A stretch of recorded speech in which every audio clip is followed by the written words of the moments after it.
Hello, and welcome back to another Chris McPherson Show Daily Dose. Time to dig into some big bash, and four more games are now ticked off in BBL15, and we're starting to see some real separation, teams finding rhythm, and some already under pressure. And I tell you what, a few individual performances that have properly bent the competition. Across games from 9 through to 12, we've had a statement chase from the Thunder, the Stars flexing their depth, a monster 100, and some bowling performances that set the tone in Perth. But before we dive in, make sure you subscribe on YouTube, follow on the socials at The Chris Mack Show on all your favourite social media platforms. But let's break it all down. Games 9 to 12 of BBL 15. Starting with Game 9, the Thunder versus the Heat, and the Sydney Thunder made a big chase look comfortable, running down 194 with composure. Shadab Khan was outstanding across both disciplines and took the top impact player of the game with 6 points. With the bat, 42 of 28, calm early, accelerating through. With the ball, tight middle overs, and a key wicket, cutting Brisbane's momentum when they were trying to launch. That's a genuine match-shaping performance. Matt Gilks set it all up with a classy 76, controlling the tempo at the top and never letting the required rate climb. And Sam Constas again looked right at home. He picks up 4 points, contributing 30 plus at better than a runner ball, playing with maturity well beyond his age. For the Heat, Jack Wildermuth fought hard with the ball, and then Daniel Sams picked up 2 alongside Wildermuth. He chipped in with contributions across both the bat and the ball. Matt Renshaw gets 1 point, adding a handy mid-20s, but this was the Thunder's night. Calm, clinical, and confident, getting that dub that was so crucial for them. Game 10, we move on to the Strikers and the Stars, and this was the Melbourne Stars at full throttle. Our impact player of the game was Tom Curran, picking up 6 points, delivering a proper all-round performance. Wickets in the middle overs, and a valuable late cameo with the bat to push the total beyond reach. Harris Rauf was 4 points, bringing genuine pace, bowling consistently above 145 kilometres an hour and picking up multiple wickets, blowing holes through the Strikers' batting order. Sam Harper also 4 points. He was efficient and sharp, a fluent 40 plus at the top, and tidy work behind the stumps as he is. Peter Siddle, he picks up 2 and once again showed why experience matters, bowling smart overs and picking up important middle order wickets to cease any momentum. For Adelaide, Matt Short got 2 points, top scoring with a brisk 30 plus. Lloyd Pope got 1, snagging a wicket, while Marcus Stoinis got 1 point as well, contributing without a need to dominate.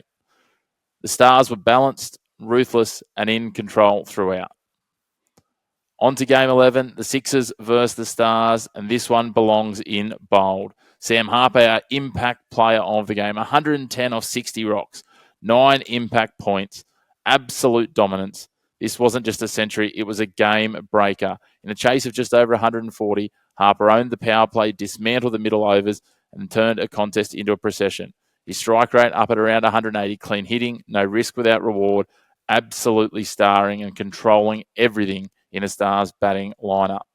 Peter Siddle backed it up again.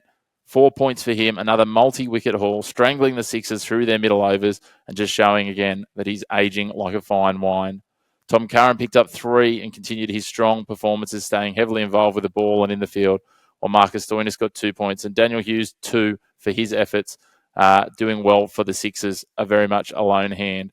The Stars didn't just win this one, though. They made a statement, very dominant, continuing their form and continuing their undefeated run to start BBL 15.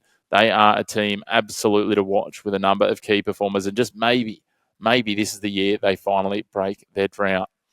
Game 12, we move on. The Scorchers and the Hurricanes in Perth, and this one was built on pace and pressure. Riley Meredith, our impact player of the game.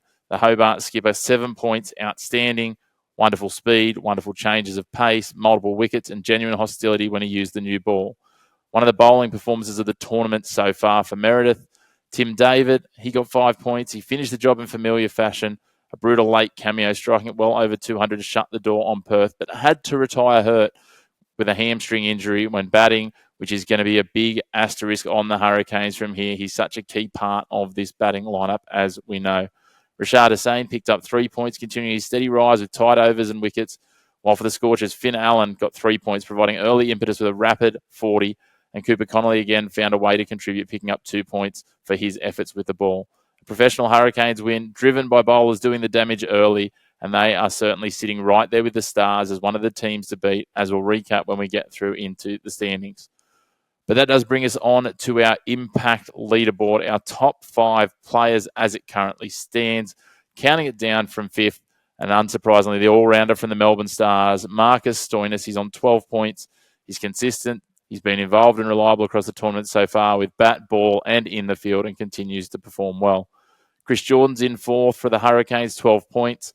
He got off to a flying start at the tournament. Hasn't been as heavily impactful in the last couple of games for the Hurricanes, but those early pressure overs, key wickets, and late order batting value when he can chime in sees him sitting in 4th. In 3rd, it's Sam Harper, again a Stars player, 13 points. And after that century, he's gone from contributor to tournament driver for the Stars and is nipping at the heels of the top players and continuing to dominate. His wonderful work behind the stumps adds another element to his game. Then tied in first place, Cooper Connolly from the Scorchers. He's on 14 points.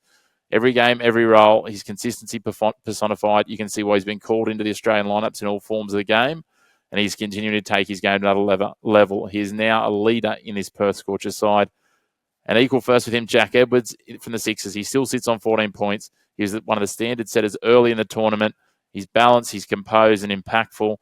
He was a little quiet in their last game, but when he performs well, the Sixers are going to be right in games. Edwards is one to watch.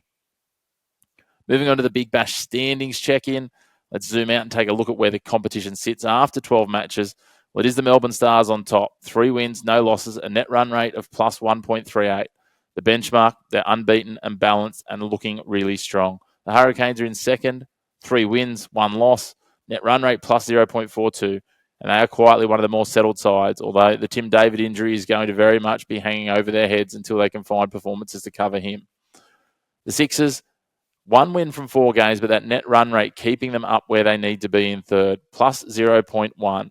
The results are lagging in terms of their performances. They've been strong, but not gotten across the line in a couple of games. They are still close, but they need to get closer and need to start turning some of those good performances into Ws. The Scorchers, they're 1 win, 2 losses, a net run rate that's just above 0. Not firing yet, but hanging in. A number of individual bits of brilliance are keeping them in contests, but again, like the Sixers, need to turn them into wins. The Thunder, 1 win, 2 losses. They sit there just outside the top 4. That last win could certainly be a turning point for them over the Heat, but again, they need to turn it into some consistency. Some good names in that lineup, but they need them all firing at once. If that happens, they could be a very dangerous side and could go better than last year's finals position and runner-up. The Strikers, 1 win, 1 loss, net run rate minus 0.38. It's been a light schedule so far. They've got plenty to play out. Keep an eye on this team. Again, plenty of talent in it. The Brisbane Heat, 1 win, 2 losses. They are capable, but they leak runs at the wrong time. That is a challenge for them. We saw that they've clearly got capability with the bat. When everything goes right, it just hasn't gone all that right in those 2 losses. And then finally, the Renegades, 1 win, 1 loss. Net run rate minus 1.33. That net run rate is hurting them significantly. They've got a win on the board. They've only had a light schedule so far, but they're going to need to get firing and make sure they cut away at that net run rate over the next few games. Speaking of the next few games, the next 4 games before we come back to you with another episode, the Heat versus Strikers tonight at the Gabba, both chasing a second win and making sure they've got some early top 4 relevance. The Stars and the Thunder, they'll clash Sunday, Manuka Oval in Canberra. This is a Stars home game on a field that the Thunder are used to. They've used it for a home field themselves. The Stars want to stay unbeaten. The Thunder are chasing back-to-back wins. The Hurricanes versus the Renegades, we head Monday night to Ninja Stadium, Bellerive Oval as it's better known. The Renegades need a win and serious help on their net run rate, while the Hurricanes are eyeing some top 2 security with another win here. And should the Stars slip at Manuka, maybe even top spot. And then the Thunder's back again on Tuesday night, this time at Sydney Showground, taking on the Scorchers.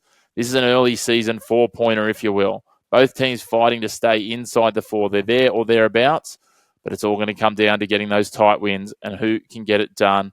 Let's watch it. Sam Consis, Finn Allen, Cooper Connolly, Shadab Khan. What a matchup to wind out our penultimate game of the year.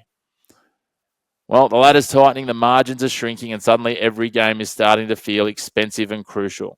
There's certainly plenty more to come across the Big Bash. We'll have some more episodes coming, plenty more Test cricket as well, and other sports. So make sure you've subscribed, hit the like button, hit that bell as well, and stay locked in across our YouTube and our social media channels. You can find us on Instagram, X, TikTok, and Facebook at The Chris Mack Show. And until next time, thank you for tuning into your Black and White of Sport. No grey opinions here.